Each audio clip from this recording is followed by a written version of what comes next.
Good morning बच्चों। आज हम 7th का लेसन नंबर 2 का एसएस पढ़ने जा रहे हैं। ठीक है, पहला लेसन मैंने पढ़ा दिया है, कंप्लीट हो गया है। आज हम दूसरा लेसन शुरू करेंगे। तो आज दूसरे लेसन में क्या है कि पृथ्वी कैसे घूमती है, पृथ्वी जो है वो घूमती कैसे है, इस बारे में हम पढ़ेंगे आज। ठीक है, तो लट्टू देखा होगा आप लोगों ने। लट्टू जो है, आप जब लट्टू खेलते हो तो क्या करता है, लट्टू चारों तरफ गोल गोल घूमता है। तो इसी तरह पृथ्वी भी है। तो हम आज इसी बारे में पढ़ेंगे। लट्टू, फिरकी वगैरह खिलौनों से आप खेलते हैं, इन सब खिलौनों से तो आप खेलते ही होंगे। तो वे निश्चित तरीके से अपनी धुरी पर घूमते हैं। वो जो तरीका होता है घूमने का, वो एक ही जगह पे घूमते रहते हैं। निश्चित तरीके से अपनी जगह पे एक ही तरह वो घूमते रहते हैं। इसी तरह हमारी पृथ्वी जो है, जो हमारी धरती में जो पृथ्वी है, इसी तरह हमारी पृथ्वी भी अपनी धुरी पे एक ही जगह घूमती है। ब्रह्मांड के प्रत्येक पदार्थ की तरह पृथ्वी की भी 2 प्रकार की गति है। पृथ्वी है उसकी भी 2 प्रकार की गति है। पहली गति कौन सी है, दैनिक, तथा दूसरी गति कौन सी है, वार्षिक।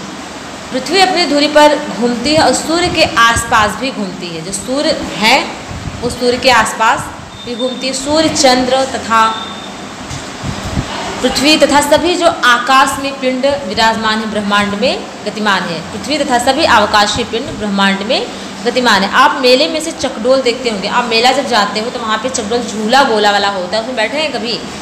तो उसमें अगर बैठे होंगे तो आपको पता होगा कि वो एक ही जगह पे गोल गोल घूमता रहता है, जिसकी कुर्सी भी घूमती है और पूरा चक्र भी घूमता है।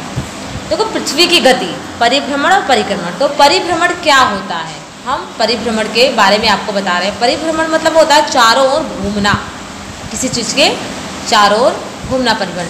विज्ञान में किसी एक वस्तु का किसी दूसरी वस्तु को केंद्र मानकर उसके चारों ओर घूमना या चक्कर लगाना, जैसे चंद्रमा पृथ्वी का और पृथ्वी सूर्य का परिभ्रमण करती है, उसी तरह उसे हम क्या बोलते हैं, परिभ्रमण, धुरी भ्रमण। जो देखो चारों ओर घूमना, परिभ्रमण का मतलब क्या होता है, पहले देखो परिभ्रमण जो है उसका चारों ओर घूमना।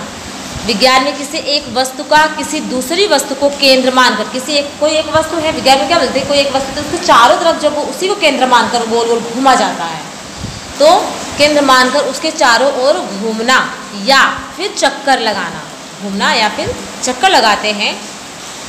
जैसे कि चंद्रमा पृथ्वी का और पृथ्वी सूर्य का परिभ्रमण करती है। देखिए अब हम कहाँ पे आए, अब हम आ गए हैं परिक्रमण। तो परिक्रमण किसे कहते हैं, परिक्रमण क्या है, कक्षा भ्रमण। देखो परिक्रमण क्या है, परिक्रमण है,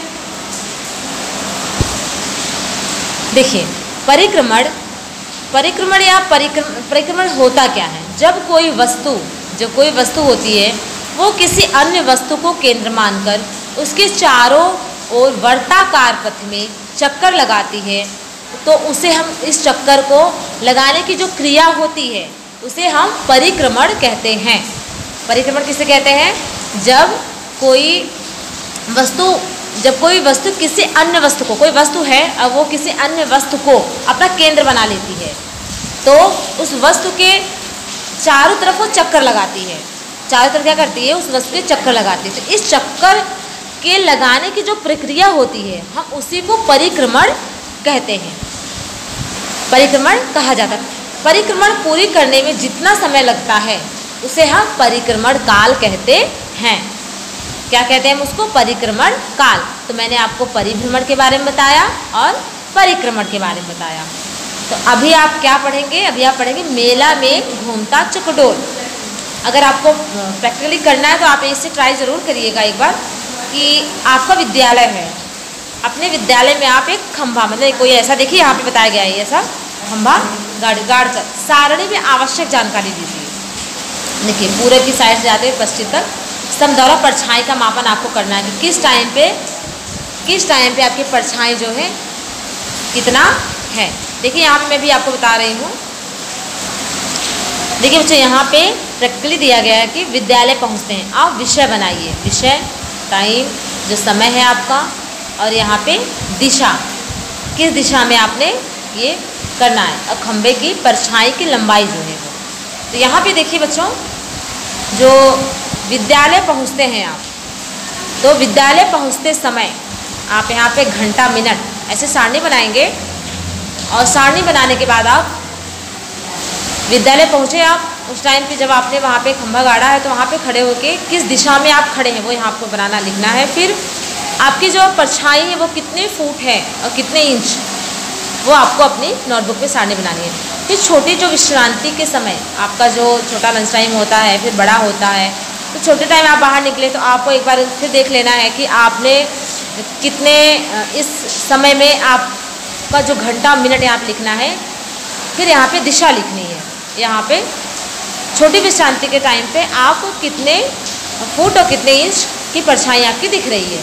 फिर बड़ी विश्रांति और फिर विद्यालय से छूटते टाइम, इसी टाइम जो आपका विद्यालय से छूटने का टाइम होता है उस टाइम पे भी आपको ये करके देखना है। तो वहाँ पे आपकी परछाई जो है वो कितना लंबा, कितना चौड़ा और कितना इंच है वो आपको यहाँ पे लिखना है। किस दिशा में और किस दिशा में परछाई दिख रही है आपकी। तो यहाँ पे आप प्रैक्टिकली करके देखिएगा एक बार अवश्य से। यहाँ पर पृथ्वी का परिभ्रमण, पृथ्वी का परिभ्रमण या धुरी भ्रमण अर्थात क्या। देखो, एक लट्टू जिस तरह अपनी धुरी पर घूमता है उसी तरह पृथ्वी अपनी काल्पनिक धुरी पर विषुववृत्त पर प्रति घंटे 1670 किलोमीटर की गति से घूमकर एक चक्कर पूरा करती है। इस चीज़ को ध्यान देना। पृथ्वी अपनी काल्पनिक धुरी पर विषुववृत्त पर प्रति घंटे 1670 किलोमीटर की गति से घूमकर एक चक्कर पूरा करती है। इस चक्कर को पूरा करने में उसे कितने टाइम लगते हैं? 24 घंटे। 24 घंटे में सूर्य दिन में ही क्यों दिखाई देता है? 24 घंटे हुए, ठीक, पृथ्वी घूमने पर चक्कर ले रही है, तो सूर्य दिन में ही क्यों दिखाई देता है? देखो बच्चों, सूर्य क्या है? सूर्य की जो गति है, सूर्य की गति को हम सभी देखते हैं और यही गति दिन और रात का कारण भी बनती है। देखिए, दरअसल गति सूर्य की नहीं होती है बल्कि पृथ्वी की होती है। सूर्य तो अपनी जगह पे है, पृथ्वी जो है घूमती रहती है। तो दरअसल गति सूर्य की नहीं बल्कि पृथ्वी की है, जो सूर्य के चक्कर के साथ अपनी खुद की धुरी पर भी घूमती रहती है। सूर्य का तो चक्कर लगाते हैं लेकिन खुद की जो धुरी है उसकी, पृथ्वी की, वो भी घूमती रहती है। तो सबसे साधारण शब्दों में जिस हिस्से में सूर्य की रोशनी पड़ रही है, देखिए सिंपल सी बात बता रही हूँ, जिस हिस्से पे पृथ्वी के जिस हिस्से पे सूर्य की रोशनी पड़ रही है वहाँ पे दिन होता है। तो जहाँ पे सूर्य की रोशनी पड़ रही है वहाँ पे क्या होता है? दिन होता है। और जहाँ पे सूर्य की रोशनी नहीं पड़ती है वहाँ पे क्या होता है? रात होती है। ठीक है बच्चों। देखिए बच्चों, अब दूसरा क्वेश्चन आपका क्या है कि चंद्रमा जो है वो रात में ही क्यों चमकता हुआ दिखाई देता है। तो यहाँ पे हम देखेंगे कि चंद्रमा जो है बच्चों, चंद्रमा के पास अपनी कोई चमक नहीं होती है, इसके बावजूद वो रात के अंधेरे में चमकता है। इसका कारण ये है कि सूर्य की किरणें जो होती है, जो सूर्य की रोशनी होती है, वह पृथ्वी की परिक्रमा उसी तरह पूरा करती है जैसे पृथ्वी सूर्य की परिक्रमा करती है। सूर्य की किरणें जो है ना वो चंद्रमा की सतह पर पड़ती हैं। जो चंद्रमा है उसकी सतह पे सूर्य की किरणें पड़ती हैं। तो उसी तरह से सूर्य की जो किरणें हैं ना चंद्रमा के ऊपर पड़ती हैं और परावर्तित होती हैं। इसी कारण चंद्रमा चमकता हुआ प्रतीत होता है।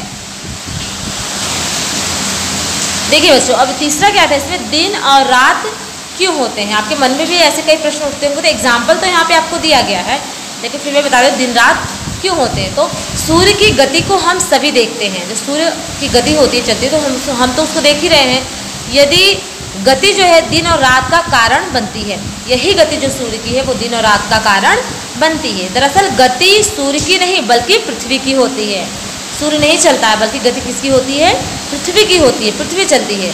तो जो सूर्य के चक्कर के साथ, वो सूर्य का चक्कर लगाती है, सूर्य के चक्कर के साथ अपनी खुद की धुरी पर भी घूमती है। जो पृथ्वी होती है ना वो अपनी खुद की धुरी पर भी घूमती है। तो इससे क्या होता है, दिन और रात का हमें पता चलता है। आपके मन में ऐसे प्रश्न उठते होंगे। तो यहाँ पे एग्जाम्पल देखो, ये पृथ्वी हो गया आपका, हाँ, तो ये पृथ्वी है, देखिए ये पृथ्वी हो गई, ठीक, ये सूर्य हो गया। तो रोशनी जहाँ पे पड़ी आपकी, इस भाग में रोशनी पड़ रही है ना, तो यहाँ पे क्या हो गया? दिन हो गया, ठीक। ये पृथ्वी है, ये सूर्य है, ये घूम रही है पृथ्वी आपकी। तो जहाँ पे सूर्य की रोशनी पड़ रही है वहाँ पे क्या होगा, दिन, और जहाँ पे सूर्य की रोशनी नहीं पड़ी वहाँ पे क्या हुआ, रात। ठीक बच्चों, आया आपकी समझ में? चलिए अब हम दूसरा क्वेश्चन आपको पढ़ाते हैं। देखिए बच्चों, मैंने आपको दिन के बारे में तो बताया ना, अब देखिए रात के बारे में भी, रात क्यों होता है। तो रात देखिए, रात के बारे में आपको बताते हैं।